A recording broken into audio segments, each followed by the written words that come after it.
Hello little ones, welcome to DD story time. இன்றைக்கி நம்ம பார்க்க போகிற ஸ்டோரி பி அன் ஈகிள். கழுகு ஒன்று அது பாட்டுக்கு பறந்துட்டு இருந்துச்சான். அங்கே இருந்த காக்காக்கு அந்த கழுகை பார்த்து பொறாமை. அப்போ தான் இற தேடி கழுகு கீழே வந்து உட்காந்துச்சு. இந்த காக்கா கழுகை நம்ம ஏதாச்சும் பண்ணணுமேன்னு யோசிச்சு கழுகு முதுகில் ஏறி உட்காந்து அதோட கழுத்தை கொத்த ஆரம்பிச்சிச்சு. கொத்துனா வலிக்கும் தானே? நீங்கள்லாம் யாராச்சும் உங்களை சீண்டுனா உடனே ரியாக்ட் பண்ணுவீங்க தானே? ஆனால் அந்த கழுகு எதுவுமே ரியாக்ட் பண்ணிக்கல. தன்னோட சிறகை விரிச்சிச்சு மேலே பறக்க ஆரம்பிச்சிச்சு. காக்காவும் விடாமல் அது கழுத்தை கொத்திக்கிட்டே பறந்துச்சு.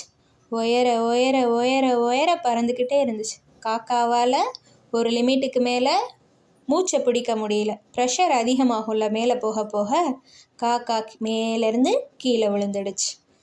கழுகு அதையும் செட்டப் பண்ணல. அதோட உயரத்தை நோக்கி அது பாட்டுக்கு பறந்துருச்சு.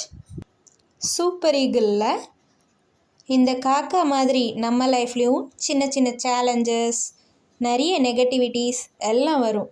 எல்லாத்துக்கும் ரியாக்ட் பண்ணாமல் நம்மளோட எய்ம் என்னவோ அதை நோக்கி பறந்துக்கிட்டே இருக்க வேண்டியதான், கழுகு மாதிரி. பறக்கலாமா பட்டூஸ்? What has 2 legs but can't walk? The answer is pants.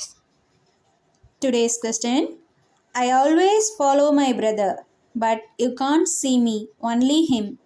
You can't hear him, but you can hear me. What are we? Question கொஞ்சம் பெருசு தான், பட் ஆன்சர் ஈஸி. கெஸ் பண்ணுங்க. தேங்க்யூ.